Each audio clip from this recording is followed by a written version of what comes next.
Hello, everybody. It's Catholic Dad, episode number 381, The Report from Iron Mountain. I don't know if everybody knows what the Report from Iron Mountain is, but it's really kind of an interesting story. So, I had a friend visit from college. I hadn't seen him in 23 years. Shows up, I start telling him about the Report from Iron Mountain, and he's listening intently. What is the Report from Iron Mountain? And it's also, what is the deep state? That's another thing we need to know today. The Report from Iron Mountain was was written back in the early 1960s. Well, what it was is there's this mushroom farm in the Catskills, New York.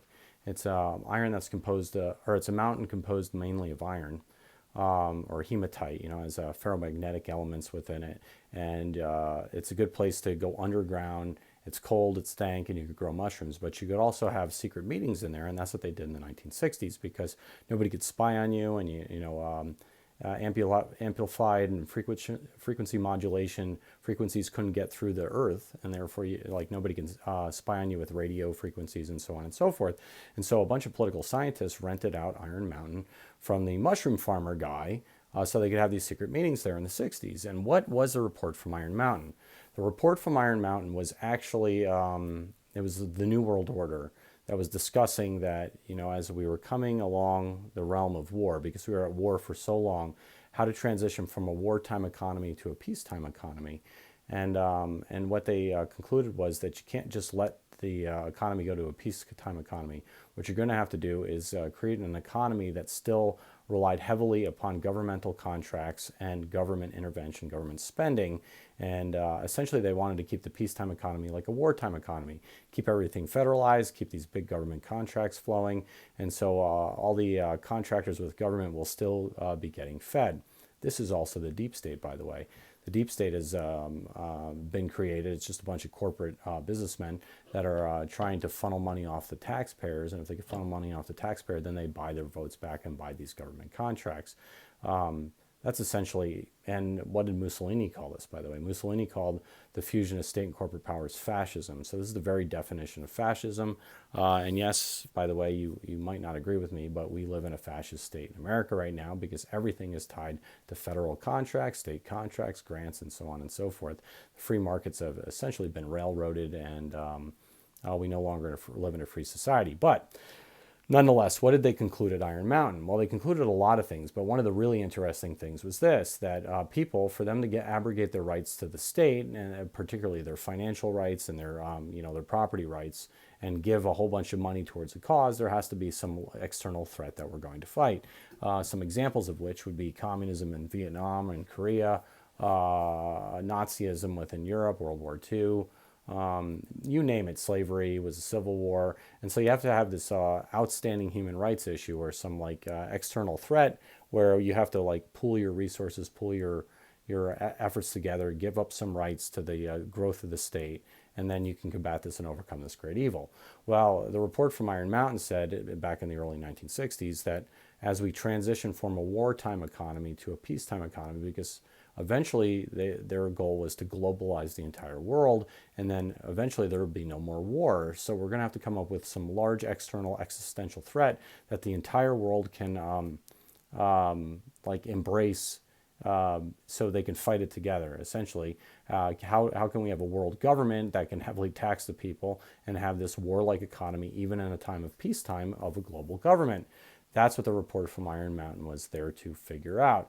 And they came up with a couple ideas, one of which was UFOs and alien invasion. They're like, yeah, that's not really going to work. It's not really believable. Whatever it is has to be believable. So they predicted that they were going to invent something called the climate movement.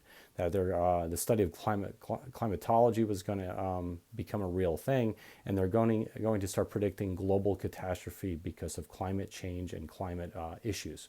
What they didn't know if it was going to be global cooling or global warming or global whatever it was, but it was going to take a massive international effort and a large heavy taxation system, carbon taxes, so on and so forth.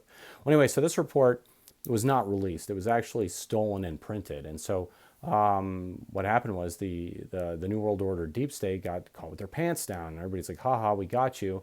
You're trying to plan the future of the world after we're globalized and the United States of America no longer exists, essentially. And they came out in 72, and the author of which said, well, we were just kidding. It was a joke. It was a ha-ha moment, right? That's what the report from Iron Mountain was. And so now it's in everybody's collective psyche. Was it a ha-ha moment or was it not a ha-ha moment? And well, the problem is everything that they predicted in the report from Iron Mountain came true. So that makes you think maybe there was something to it, you know. But I have a little piece of information I want to share with you. My really good buddy from New York, who I was explaining this to about the report from Iron Mountain, he says to me, "Did you know my grandpa owned Iron Mountain?" I said, "No, I didn't know your grandpa." "No way. Tell me more about this." And then he said, "Yeah, no, my grandpa was, he started the mushroom farm. He ran a great business, and he was the one that lent out the property to those, political scientists for the report from Iron Mountain." I said, "Well, did he ever tell you what he thought about from the report from Iron Mountain?" He said, "Yeah, he talked about it all the time." And he was under the impression that it was the real deal. This was a true thing. And in fact, he got so mad, he actually drove from Saugerties, New York, down to New Jersey to approach one of the main authors of the report from Iron Mountain and confronted him and said, "Why are you lying to the world?" Well, anyway, I just think that's an interesting story. If you guys want to read about it, you can actually go online and read the PDF file from the report from Iron Mountain. I did it the other day. It's 79 pages. It's a fairly quick read. If you want to learn more about the world, how the deep state operates, it's essentially this, that the government creates catastrophes or wars or problems that can only be solved on international or federal scale, like big scale. And they have to have collective suffering from the people to give up their limited resources or their private property, put into a big taxation system, and then the government hands out big packets and pools of money to government contractors to solve problems. So the New World Order, or the deep state, is about creating problems in the world that only large corporate or international contracts can solve. And the people that are in charge of the catastrophe are the ones that can have the first claim to a large amount of public largesse.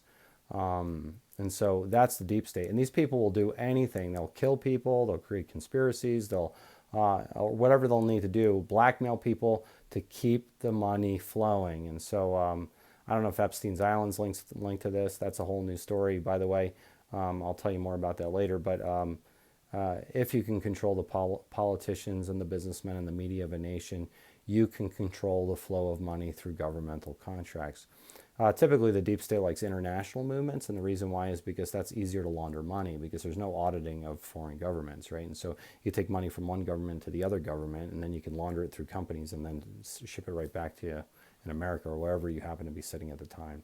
Well, anyway, read the report from Iron Mountain. At least read the WikiLeaks on it. I think it's interesting. I read it way back in college days. I just reread it. It's really phenomenal, and it came true. Predicted a global climatology movement that predicted like the end of the world if a huge international order / carbon tax wasn't created to help save the world from ourselves. And I think that's interesting. Anyway, this is Catholic Demic, and you think about it, please like or subscribe, get the Mass, and pray the Daily Rosary. God bless you all.